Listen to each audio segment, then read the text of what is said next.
Dear students of medicine and allied sciences, I am happy to reach you through this video presentation on revision of histology. I am Dr. J.P. Gunasekharan, Professor of Anatomy at Pondicherry Institute of Medical Sciences and also author, Textbook of Histology, Atlas and a Practical Guide, Elsevier publication. The slides which you are going to see in this presentation are not new to you. You would have already seen these slides in your medical school during histology practical classes. Presentation of this type gives a quick review of all the slides with points of identification and related questions which are often asked during discussion of these slides. The whole histology is divided into 18 presentations, each of which is of 15 to 20 minutes duration. So the entire histology can be covered in 5 to 6 hours of viewing and listening. Now let's go to the presentation. In this presentation, we are going to discuss about the male reproductive system. Male reproductive system consists of testis, epididymis, vas deferens, seminal vesicle, prostate, and penis. Testes are the primary sex glands placed in the scrotum. They produce spermatozoa and a male sex hormone, testosterone. Epididymis, vas deferens, and ejaculatory ducts are parts of genital ducts that expel spermatozoa during ejaculation. Seminal vesicle and prostate are accessory sex glands that secrete seminal fluid which serves as medium for transport of nourishment of sperms. Penis is the organ of copulation. Now let us study the structure of testis. This is a vertical section of testis surrounded by a dense fibrous capsule known as tunica albuginea. This tunica albuginea sends septae into the interior, dividing the testis into number of lobules. Each lobule contains 2 to 3 convoluted seminiferous tubules. The tunica albuginea posteriorly gets thickened to form the mediastinum testis, which contains a network of tubules known as rete testis. This rete testis is connected to the seminiferous tubules through straight tubules, and on the other hand with the epididymis through efferent ductules. This is a photomicrograph of a section of testis under low power. As you know, the testis is surrounded by the tunica albuginea. External to the tunica albuginea, you have a serous membrane with mesothelial lining, and it is known as the tunica vaginalis. Internal to the tunica albuginea, there is a layer of vascular connective tissue known as the tunica vasculosa. The tunica vasculosa extends into the interior as the interstitial connective tissue supporting the seminiferous tubules. You can see many cut sections of seminiferous tubules embedded in interstitial connective tissue. The interstitial tissue contains some specialized endocrine cells known as the interstitial cells of Leydig. These cells secrete male sex hormone, testosterone. Testosterone is necessary for spermatogenesis and growth and maintenance of the accessory sex glands. The seminiferous tubules are lined by specialized germinal epithelium known as the seminiferous epithelium, which is made of two types of cells, namely the spermatogenic cells and the Sertoli cells, which are supportive in function. In the next slide, we will see the arrangement of these two types of cells, the spermatogenic cells and Sertoli cells, in a schematic picture. This is a small segment of seminiferous tubules where two Sertoli cells are shown, and the spermatogenic cells are seen between the Sertoli cells. The spermatogenic cells are germ cells involved in spermatogenesis.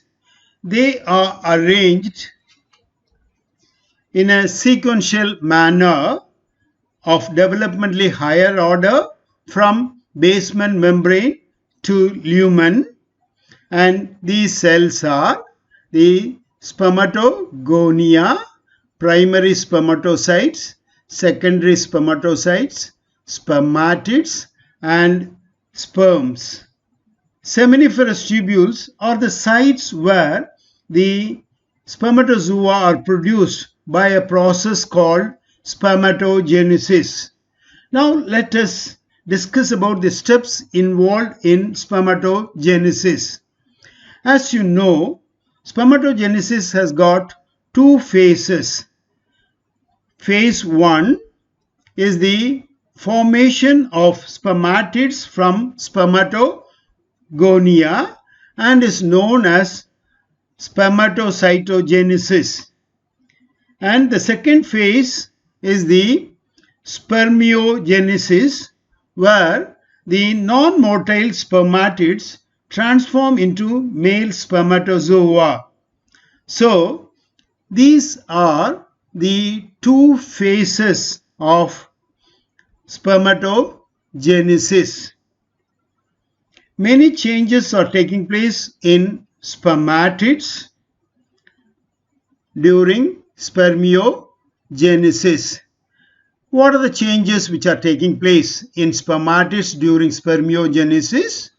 There is formation of acrosomal cap from Golgi apparatus, condensation and elongation of nucleus, formation of flagellum from centrioles, formation of mitochondrial sheath, and casting of excess cytoplasm. Now let us see the other cell type present in the seminiferous epithelium, namely the Sertoli cell. Here are two Sertoli cells.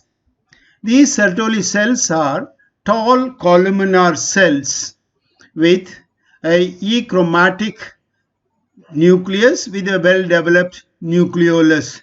The nucleus may be pyramidal in shape or oval in shape.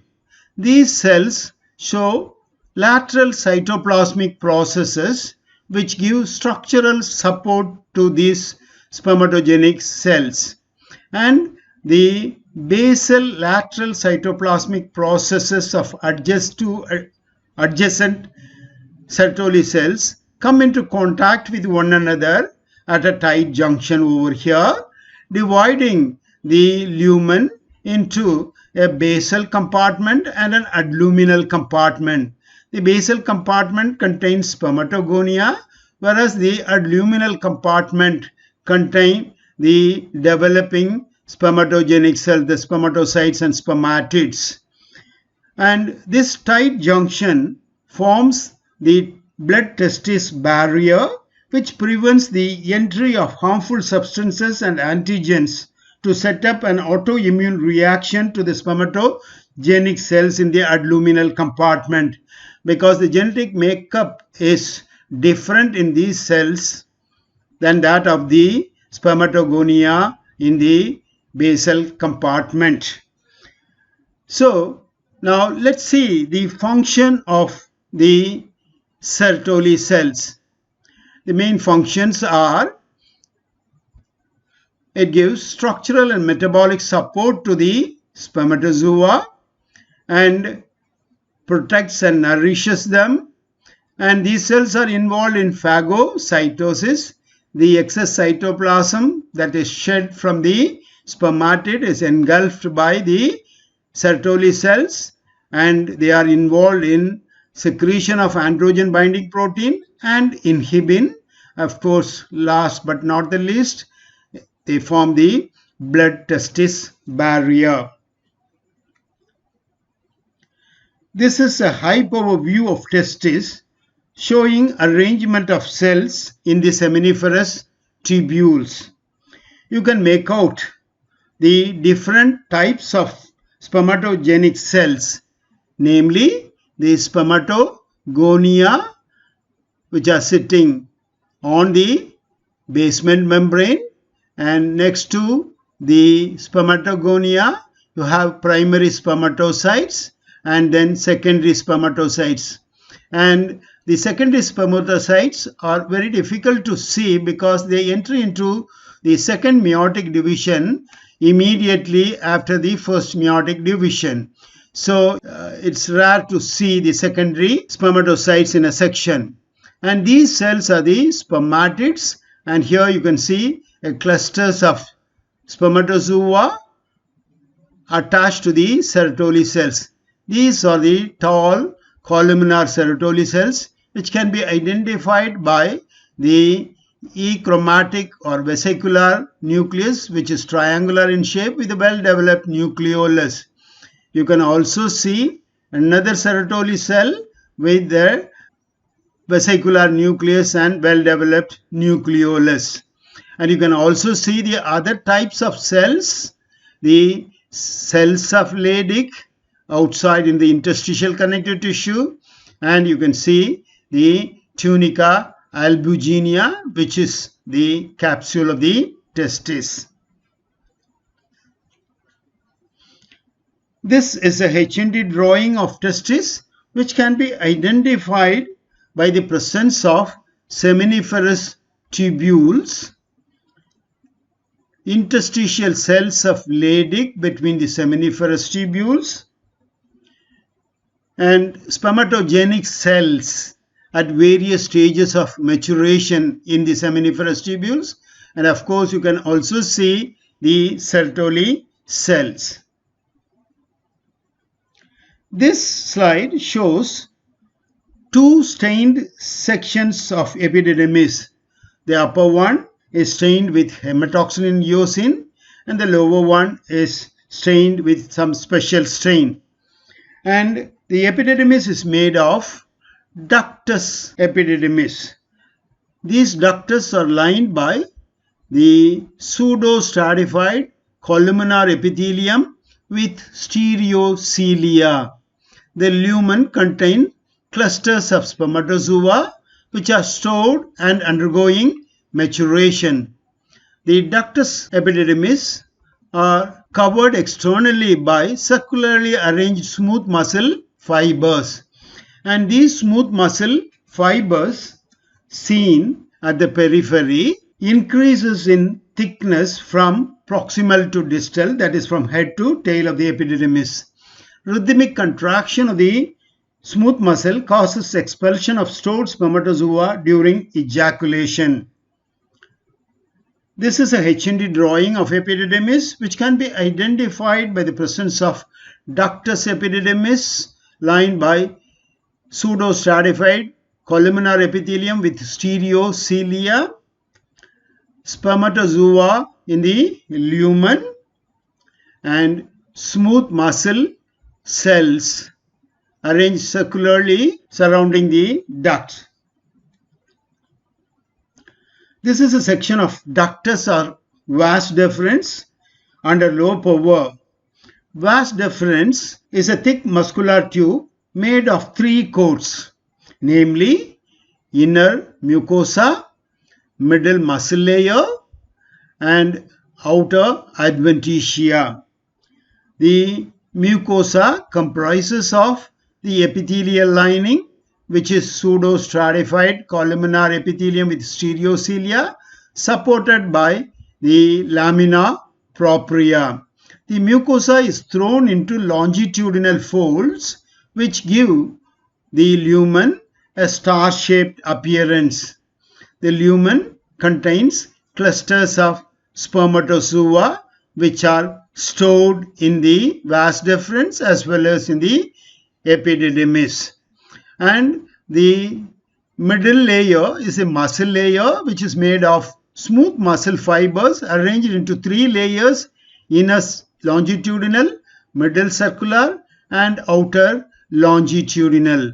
Of these three layers, the middle circular layer is the thickest layer, and external to the muscle layer there is a layer of fibro-elastic connective tissue carrying neurovascular structures forming the adventitia. This is a H&D drawing of vas deferens. It can be identified by the presence of thick muscle coat made of three layers. The lumen, star-shaped lumen, is lined by pseudo-stratified columnar epithelium with stereocilia, and the spermatozoa are present in the lumen. Now let us see the structure of the accessory sex glands, the seminal vesicle. Seminal vesicles are paired accessory sex glands present at the base of urinary bladder. It secretes a thick viscous alkaline fluid rich in fructose and ascorbic acid that nourishes the sperm. In section, the seminal vesicle shows three coats, namely inner mucosa, middle muscle layer, and externally is the adventitia. The mucosa comprises of secretory epithelium of simple columnar to simple cuboidal variety, and the underlying lamina propria is drawn into the mucosal folds. The mucosa is thrown into complicated folds filling the lumen, giving a honeycomb appearance to it. The middle muscle coat is made of smooth muscle fibers arranged into two layers, inner circular and outer longitudinal, which can be seen very clearly in the next slide. And here is the adventitia carrying fibro-elastic connective tissue. And this is a higher magnification of the same slide showing the structural details, and you can see mucosal folds, the branching and anastomosing folds of mucous membrane. You can see the lumen as the honeycomb appearance, and the epithelium lining is simple cuboidal secretory epithelium, and you can see the two layers of smooth muscle fibers very clearly, inner circular and outer longitudinal, and of course the external layer is the adventitia. This is a H&D drawing of seminal vesicle, which can be identified by the presence of branching and anastomosing folds of mucous membrane, well-defined muscle layer arranged into inner circular and outer longitudinal. And this slide shows a schematic diagram of cross-section of the prostate. As you know, prostate is a fibromuscular glandular structure present below the neck of the urinary bladder, surrounding the beginning of the male urethra. The glandular tissue is arranged concentrically in three zones around the urethra. This has been shown schematically in this picture. There are three zones. You have a inner concentric zone around the urethra, this containing mucosal glands. the intermediate zone containing the submucosal glands, and the outer zone contains the main glands.